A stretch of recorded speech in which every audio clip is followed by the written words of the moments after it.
नमस्कार दोस्तों एवं प्यारे विद्यार्थियों, मैं पोखर राम बामणिया आप सबका मेरे YouTube channel Bamaniya biology and news पर हार्दिक स्वागत और अभिनंदन करता हूं। आज आपके सामने एक समस्यागत प्रश्न है, उसका जिक्र करेंगे। देखिए क्वेश्चन है, माता का रक्त AB है और पिता का रक्त O है।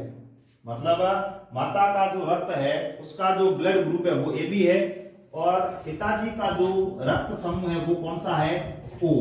अब यदि ये जो माता और पिता है इसकी जो संतान है इसमें संभावित रक्त समूह कौन सा होगा और जो संतान उत्पन्न होगी उसमें जीनोटाइप क्या होगा या उसका जीन प्ररूप क्या होगा। तो देखिए हमने इससे पहले जो सहप्रभाविता की बात की, जिसमें हमने ये पढ़ा कि जैसे ये नर है, दूसरी मादा है और इनकी जो संतान है उनमें रुधिर वर्ग क्या होगा, माता पिता का रुधिर वर्ग देह का है तो संतान का रुधिर वर्ग क्या होगा, या हमने मानव के अंदर रुधिर वर्ग की वंशागति के बारे में डिस्कस किया। तो उससे रिलेटेड एक ये प्रश्न है, इसमें देखिए हमने माता जिसका रुधिर वर्ग AB है, पिता जिसका रुधिर वर्ग O है। अब यहाँ पर ये बात समझने वाली है कि AB जो रुधिर वर्ग है, AB रुधिर वर्ग का जो जीनोटाइप होता है वो फिक्स होता है IA IB।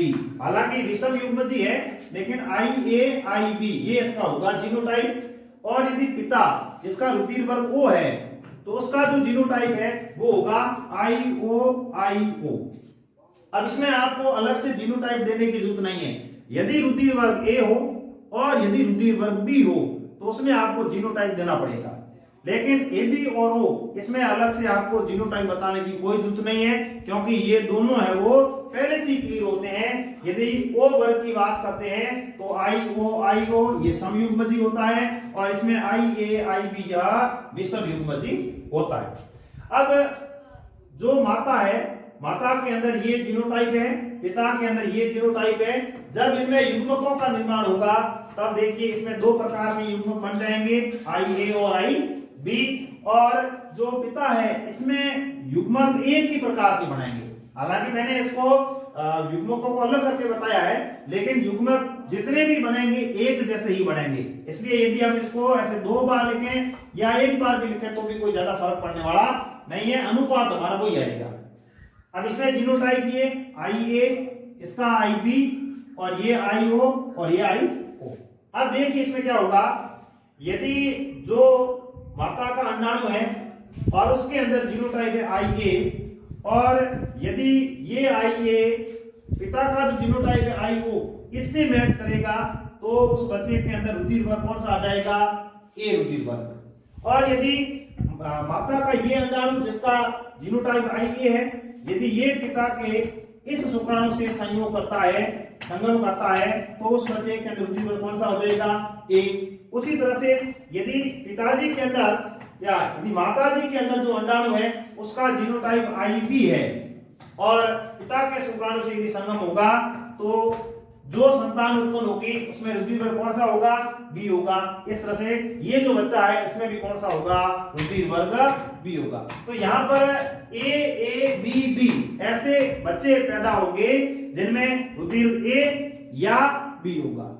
अब यदि हम अनुपात की बात करते हैं, लक्षण प्ररूप अनुपात की बात करते हैं, तो लक्षण प्ररूप का मतलब है इसमें क्या होगा, रुधिर वर्ग कौन सा होगा, तो रुधिर वर्ग देखो दो है, ये A है और दूसरा B है। अब हम यहां देखेंगे A वाली संतानें कितनी है, 2, B वाली संतान कितनी है, 2, 2 अनुपात 2। सरल अनुपात की बात करेंगे तो क्या हो जाएगा, 1 अनुपात 1। और यदि परसेंटेज के रूप में देखेंगे तो 50% अनुपात 50%। मतलब आधे जो बच्चे हैं, आधे बच्चों के अंदर रुधिर वर्ग A की संभावना रहेगी और आधे बच्चों के अंदर रुधिर वर्ग B की संभावना रहेगी।